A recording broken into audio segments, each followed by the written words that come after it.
Ngayon po sa parting ito ng ating programa, ating makakasama si Pag-asa Weather Forecaster Alvin Pura upang sagutin ang ilang katanungan tungkol sa ating weather conditions ngayong umagang ito.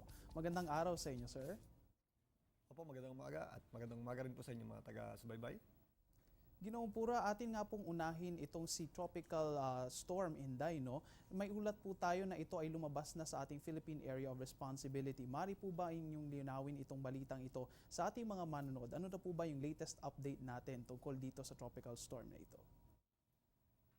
Yes sir, nakalabas na ng Philippine Area of Responsibility itong si Inday. Kahapon yan, ng alas 3 ng hapon. Sa ngayon, yan po ay nasa Japan na. Bagamat nasa labas na po yan, hinihila pa rin po niyan o pinag-iibayo ang ating habagat na siya pong nakaka-apekto sa ating bansa sa ngayon. Mga kaibigan, yan nga, no, medyo magandang balita yan dahil nakalabas na nga itong si Tropical Storm Inday mula dito sa borders ng Philippine Area of Responsibility at nagpapatuloy sa kanyang pagkilos dito papunta sa bansang Hapon. Ngunit pinag-iibayo pa rin ito ng slight ang ating hanging habagat na siya namang nagdadala ng pag-ulan dito sa ating bansa. Napag-uusapan rin natin ang Tropical Storm Ginoong Pura. Atin naman pong ibaling ang ating atensyon dito kay Tropical Storm Halong na nandito ngayon sa may silangang bahagi sa labas ng PAR. Mayroon nga tayong mga manunod na nagtatanong kung mayroon ba itong posibilidad na tumama dito sa ating landmass. Maaari niyo po bang ipaliwanag sa kanila kung ano po ang magiging paggalaw ng bagyong ito sa mga susunod na oras at araw? Bukod kay Inday, meron pa tayong binabantayang sama ng panahon nga na nasa labas ng ating Philippine Area of Responsibility.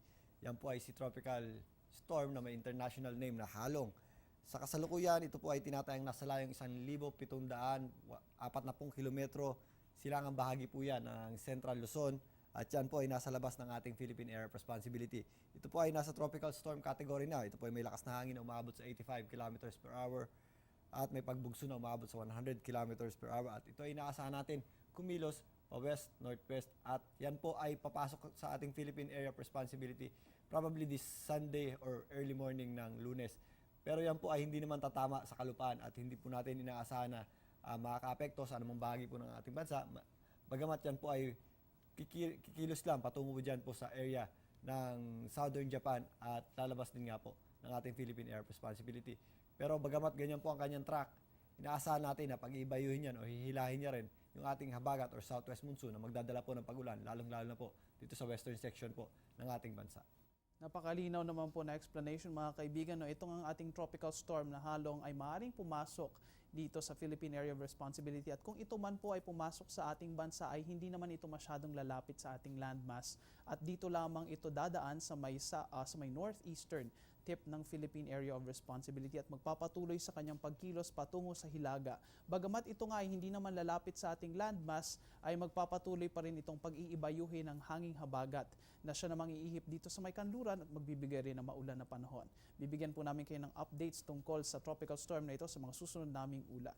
Ginoong Pura, ito nga ngayon nga ay huling araw po ng Hulyo at papasok na tayo sa buwan ng Agosto. Mari po ba kayong magbigay ng preview o konting impormasyon sa weather updates natin o sa weather information natin sa mga susunod na araw? Sa ngayon nga nakaka-apekto sa atin yung southwest monsoon or habagat na hinihila itong ating bagyong si Inday na nasa labas naman ng ating Philippine Area of Responsibility.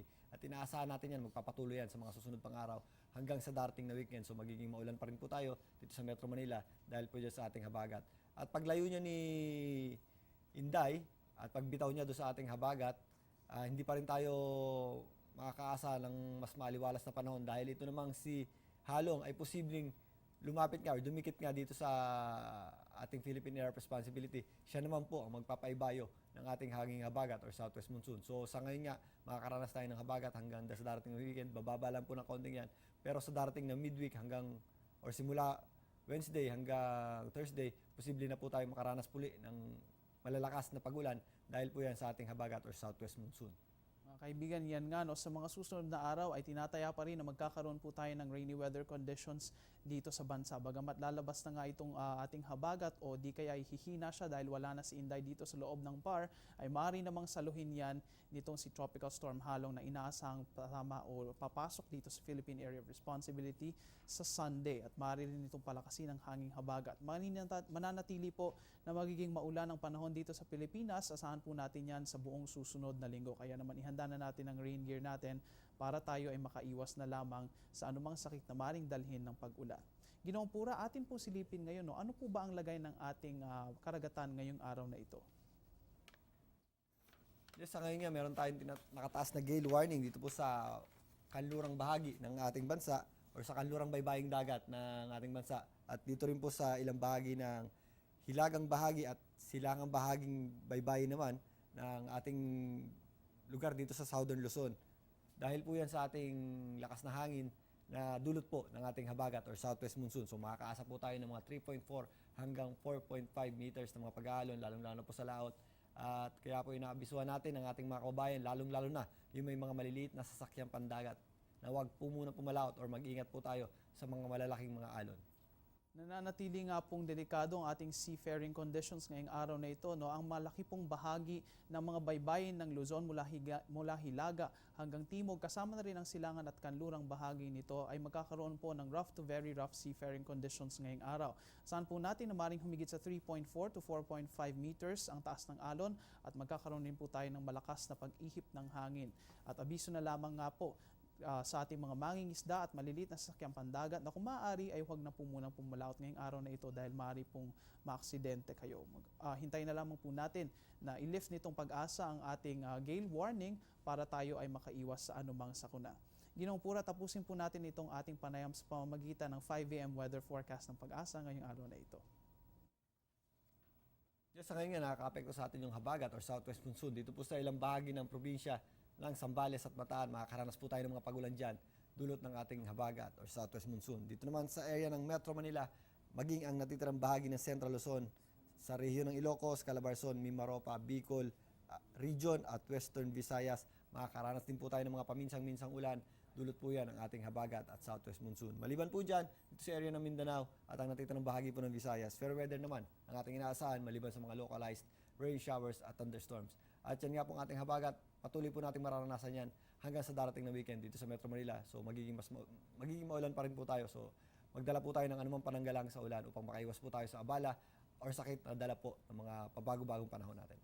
Napakalinaw naman po na ipiniliwanag sa atin ni Ginoong Alvin Pura na magiging maulan pa rin ang malaking bahagi sa Luzon, partikular dyan sa may kanluran at dito na rin sa ilang bahagi ng kanlurang Kabisayaan. Asahan po natin na iihip ngayon ng hanging habagat at magpapaulan dyan sa mga bahaging iyan ng bansa. Kaya naman maghanda na tayo ng mga payong at rain gear natin para masangga natin ang pag-ulan. Ang natitira pong silangang bahagi ng Pilipinas, pati na rin ang buong Mindanao ay magkakaroon naman ng fair weather conditions ngayong araw na ito. Maraming salamat po Ginoong Alvin Pura para sa lahat ng impormasyon na inyong ibinahagi sa amin ngayong umagang ito.